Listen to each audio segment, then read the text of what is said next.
Hello, my name is Savannah Monroe, but most people just call me Savvy. For years, I've carried the sting of being the overlooked daughter, the one my family dismissed. My sister Brianna never missed a chance to remind me I wasn't good enough. The last straw came when she sneered in front of everyone. "Stop embarrassing us with that old cheap car." That single moment surrounded by laughter burned deeper than I let anyone see. What she didn't know was that the car she mocked wasn't the whole story, and when the truth came out, it changed everything. They thought a Honda made me invisible. That night, every laugh carved itself into my bones. The September air in Rockford clung warm as I pulled through the country club gates surrounded by rows of German steel. My Accord's tired paint reflected nothing but indifference. The valet smirked, flicked the stub into my palm, and muttered, "Hope it starts later." His grin lingered as if he'd parked a joke, not a car.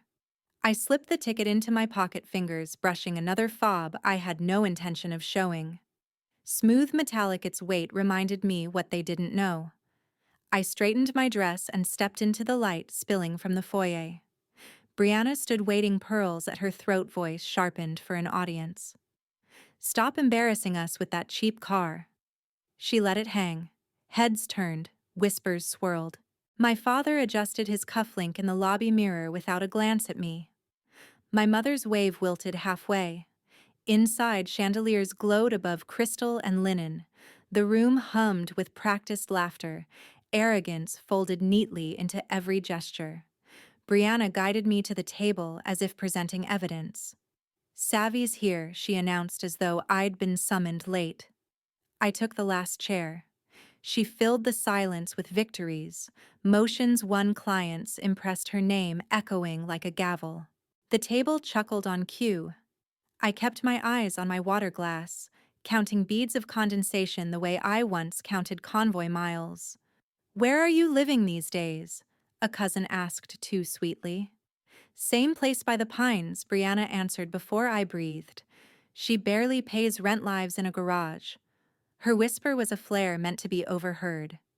Two golfers glanced over. Silverware paused midair. My father cleared his throat, then chose silence. My mother's smile stayed pasted on. I said only work. Nuance had no currency here. Starters came and vanished. Brianna's words kept circling me like vultures. "Some of us chase results, others chase hobbies." More laughter. I pressed the stub in my lap, thumb on the perforation, the hidden fob pressing my knuckle. "Not yet." She rose finally, earrings catching the light. She knew how to own a room, chin-high voice carried. "To success, the kind you can't park in a garage."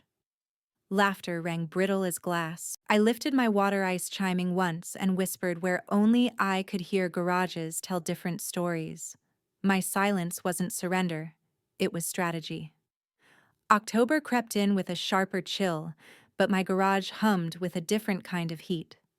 The fluorescent strips flickered awake as I rolled up the door, throwing pale light over machines that had carried my story better than words ever had. The Corvette Z06 gleamed first paint deep as midnight, a plaque on its hood marking Afghanistan 2010. Beside it, the Ford GT crouched low, chrome catching the light with a tag etched, "Promotion 2016." Closest to the wall sat the Dodge Viper, scarlet bodywork polished until it looked molten, its plaque stamped "First Contract 2021." People outside saw a Honda Accord and thought that was the sum. They never imagined what rested in this room. Above the cars hung the folded flag given to me at discharge, commendations arranged in careful symmetry, the ribbons and brass telling stories no one at the club had patience to hear. I pressed my palm against the fabric for a moment, steadying myself. The adjoining workshop was smaller, neater benches lined with tools, a humming 3D printer layering polymer like spun glass, the skeleton of a drone stretched out beneath clamp lights. I walked past server racks stacked with blinking LEDs, each one a quiet heart pumping the numbers Brianna thought I lacked. On the whiteboard above, scrawled in black marker, a line circled twice, "DC, Q4 briefing." The reminder stood like a promise. My laptop chimed with a video call. Evelyn Price's face appeared eyes sharp behind tortoiseshell frames. Q2 revenue closed at 7.1 million net profit too. Pentagon's watching, she said briskly. But we can't ignore the chatter. Local papers sniffing around someone fed them dirt. I didn't need her to say who. Rumors had fingerprints. Dana Kim joined in, her voice quick, eager. Drone prototypes ready. Stability tests passed last night. I can have flight data packaged for DC by tomorrow. Marcus Shaw's voice cut in from his end, gravel steady. Don't treat tomorrow like dinner savvy. Treat it like Kabul convoy's mission prep precision, no mistakes. Their words anchored me. Evelyn, practical; Dana, innovative; Marcus, loyal. They were the spine of Sentinel Technologies, and I had built it to withstand storms louder than gossip columns. The laptop pinged again, this time with an email notification flashing across the screen. Subject line: Invitation Defense. Innovation Briefing. The Pentagon. The glow of the text filled the room brighter than the neon tubes. My phone buzzed simultaneously with another message from my mother. Just 3 words. Dinner tomorrow. Don't be late. I leaned back in my chair, eyes on the contrast between those two summons: the Pentagon in one window, family obligations in another. They wanted a spectacle. I'll give them one on my terms. They mocked the car. The Pentagon wasn't mocking a $15 million contract. Mid-October light poured into the glass walls of our Austin headquarters, the table reflecting graphs and contracts like a runway. We didn't sit. Standing kept us sharp, almost like pre-mission briefings. Screens blinked with cash flow charts and backlog trackers. Every number was a pulse, steady and undeniable. Evelyn set a folder in the center. Q3 closed at 7.1 million revenue to profit. Backlog private Sims training modules and the Air Force demo for DC. She paused.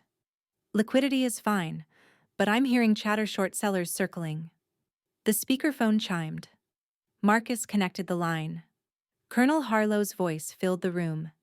Your readiness reports are confirmed. Air Force logistics contract approved. 15 million 12 months renewal options. Formal notice by close of business. For a beat, no one breathed. Then Dana exhaled, half laughing, half in disbelief. Timeline holds, she said quickly, throwing a demo chart onto the wall. Flight data's clean.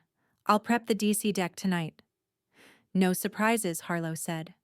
No surprises, I echoed, sealing it like an oath. The call ended. The silence was heavier than before. Evelyn slid her phone across. Even with this win, rumor spreads. Rockford chatter says Sentinel's drowning in debt. Source: Marcus asked. Anonymous. Convenient. I didn't need to guess. Rumors wore familiar perfume. On the big screen, Evelyn opened a browser tab. The headline sprawled in bold: Is Sentinel living on loans? No author, no evidence, just hedged phrases. Sources suggest concerns mount. The kind of insinuation designed to make investors squirm and neighbors smug. Classic smear, Evelyn muttered. Dana's jaw tightened. Let me release the drone footage. Facts, silence, noise. Not yet, I said. We move on, cadence, not impulse. Marcus crossed his arms. Treat it like a convoy. Validate route, secure comms. No detours. I laid out binders, audited statements, bank letters, covenant reports. Paper spread like maps before deployment. We don't fight rumors with panic. We fight with precision. Evelyn nodded. Then I'll pre-brief our bank and partners. If calls come, they already have numbers. Loop legal, Marcus added. If the Gazette wants to skate, we'll mark the thin ice. Dana scribbled on her tablet. I'll stage the demo and double QA. If anyone pokes us, we're bulletproof. Outside the window, campus life moved, engineers crossing with laptops, a courier hauling crates. Proof of momentum the Gazette couldn't touch. Somewhere in Rockford, Brianna was likely raising a glass, mistaking gossip for victory. Letter. We rehearsed the DC briefing twice. Marcus timed transitions. Dana polished animations. Evelyn trimmed every line to withstand scrutiny. It wasn't theater.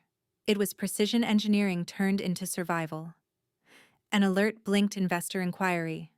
Evelyn killed the preview. They're nibbling. Let them, I said.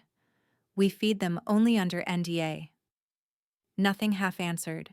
The last overlay showed logistics routes shaving minutes that saved lives, attrition rates sinking under stress tests. Math turned to mission. By the time we shut it down, dusk painted the courtyard blue. Evelyn squared the binders with a knock.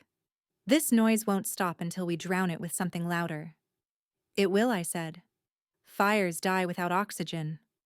Marcus studied me, then leaned back. His voice cut the quiet like a blade. You're waiting for the gala, aren't you? They mocked me at the table. Now the table turned in front of everyone. Late October wrapped Highland Country Club in tuxedos and satin. The ballroom shimmered with chandeliers and glass towers of champagne. I slipped into my seat near the LED wall, out of the spotlight but within sight lines. Music floated, conversations sharpened. Brianna stood at the center, radiant in emerald silk, surrounded by allies stacked like jury members. She thrived on rooms like this where applause could be staged and whispers weaponized. Lifting her glass, she declared, "To victories the community recognizes." Applause scattered obediently. A man leaned toward his wife. "She's untouchable." Another whispered, "Her sister's here," as though noting bad weather. At my table, Henry folded his napkin until the crease held a tremor. Elaine smiled, brittle eyes darting between us like a metronome afraid to commit. The weight of their silence pressed heavier than any insult. The master of ceremonies climbed the riser, cheeks glowing with rehearsal pride. Before the awards, let's share a few community highlights. The LED screen glowed with slides, hospital wings, scholarships, ribbon cuttings. Polite claps rose and fell. Brianna bent over her phone, thumbs flying. Monroe Circle lit across the screen. I didn't need to read it to know the words, debt loans, smoke. She smiled toward me, confident the page was already written. The MC cleared his throat. And from the defense sector, Sentinel Technologies, led by CEO Savannah Monroe, awarded Pentagon logistics contract. The ballroom froze.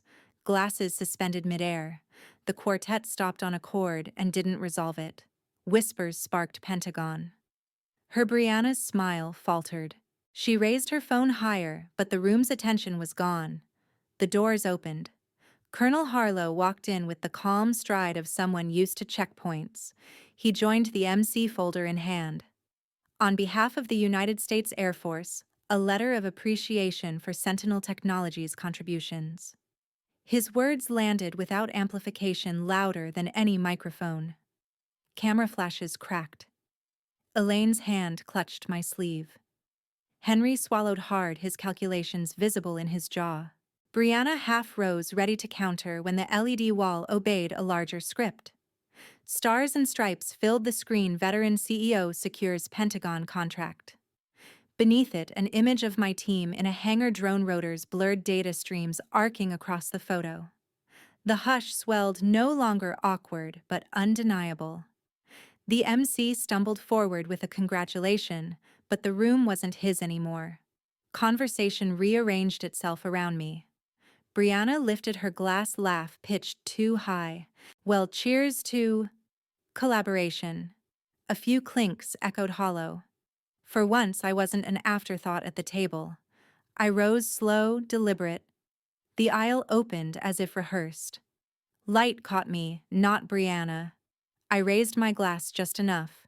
Impact doesn't need applause. But tonight the silence is loud enough. The words settled like dust after a helicopter lift. The quartet picked a note and held it. Applause tried to start, faltered, then returned off-tempo. None of it mattered. The silence had already spoken louder. Harlow inclined his head, once recognition, not reward. The MC overthanked him, then stumbled toward the next agenda item. Elaine dabbed her eyes, though no makeup smudged. Henry stared at the headline as if it might confess a typo. Brianna's hand shook. Champagne trembled in her glass. Celebration denied. The waiter hesitated with dessert, then retreated. Conversations fractured, people rewriting their stories mid-sentence. I sat again, calm as a court reporter recording the reversal etched into every face. At last, Henry leaned close, voice small under the chandeliers. "Savannah, we need to talk at home." They said my silence proved weakness. That night, silence became my verdict and theirs. Late October rain ticked against the windows as we gathered at the dining table, china unused, napkins stiff. Henry laid down a copy of Stars and Stripes. My name, the Pentagon headline, the photo from the gala. He didn't sit immediately, as if the chair had the final say. Elaine's voice cut the stillness. "Why didn't you ever tell us?" "Because you never asked." The steadiness of my answer surprised even me. Henry lowered himself into his chair, glasses sliding down his nose. "If the Pentagon trusts you, maybe I misjudged you." Brianna slammed her glass onto the plate. "You humiliated me. Do you know what this means for my reputation at the club?" Her voice cracked on reputation. I met her stare. "Respect isn't inherited. It's earned. And I've earned mine." She laughed sharply. "With headlines, with theater. Come on." I rose. The garage door groaned open, fluorescent lights snapping awake. Air smelled of rubber and steel. The Corvette Z06 gleamed, black plaque stamped Afghanistan 2010. The Ford GT crouched beside it. Promotion 2016. Closest to the wall, the Scarlet Viper first contract 2021. Above them hung the folded flag commendations photos. Proof they'd never asked to see. Elaine's hand lifted to her throat. Henry removed his glasses, wiping lenses that needed no cleaning. Brianna stepped forward, froze, then fell back as if an invisible line barred her. "This is theater," she whispered. "No." I pointed to the lab corner, the printer still warm, drone frame gleaming, servers humming. On the whiteboard, DC Q4 briefing circled twice. "This is the work you dismissed." Henry's eyes traveled the wall, over commendations, over a taped-up thank you note from soldiers who'd made it home. He pressed 2 fingers to the flag's glass. "We misjudged you." Brianna's shoulders sagged. "You hid this." "You stopped looking," I said. "You measured me by a parking lot." "I measured myself by outcomes." Elaine's voice softened. "How long has this been true?" "Long enough to build paychecks for 120 families. Long enough to earn that letter." I gestured toward the Air Force envelope on the bench. For the first time, Brianna had no words. Language, her greatest weapon, deserted her. I flicked off the bench lamps, then the clamp lights, leaving only the server glow. The garage sank into shadow until the flag and cars became outlines. "Here's what happens next. You stop using me as a punchline. You rebuild your reputation without borrowing mine." She swallowed, silent. Henry adjusted his glasses, older in that moment. "Your mother and I should have asked more questions. Pride blinded us. If the Pentagon trusts you, I can too." Elaine nodded, eyes wet. "Let us try again. Slowly." "I'll take slow," I said. "But I'll take distance too." I turned the switch. Darkness folded over chrome and glass. Only the server lights pulsed like a private constellation. Brianna exhaled raggedly, like someone surfacing too late. "No, you misjudged yourselves." We returned inside. Henry folded the paper carefully, headline hidden like a confession. Elaine brushed my sleeve, uncertain if the gesture was allowed. On the console table, my phone buzzed. The lock screen glowed with what the whiteboard had promised. Flight to Washington confirmed. Evelyn, Marcus, and Dana had filled my inbox with updates, bank pre-briefs, demo uploads, rehearsal times. I stepped onto the porch, the night rain cold on my face. The yard was quiet but not empty. Justice doesn't always roar. Sometimes it arrives in silence. I opened my phone, boarding pass shining through the droplets, and whispered, "Next mission begins." I've carried scars of silence long enough, and tonight you've walked beside me through every insult, every rumor, every room where I was made small. Now I ask you, what do you see in me? Share your thoughts. Your words are the mirror I never had at my family's table. Tell me in the comments if you've ever been underestimated, mocked, or pushed aside. And remember, respect isn't granted by birthright. It's earned in every quiet battle we fight. Hold your boundaries, believe in your work, and never mistake silence for surrender. It can be the strongest verdict of all.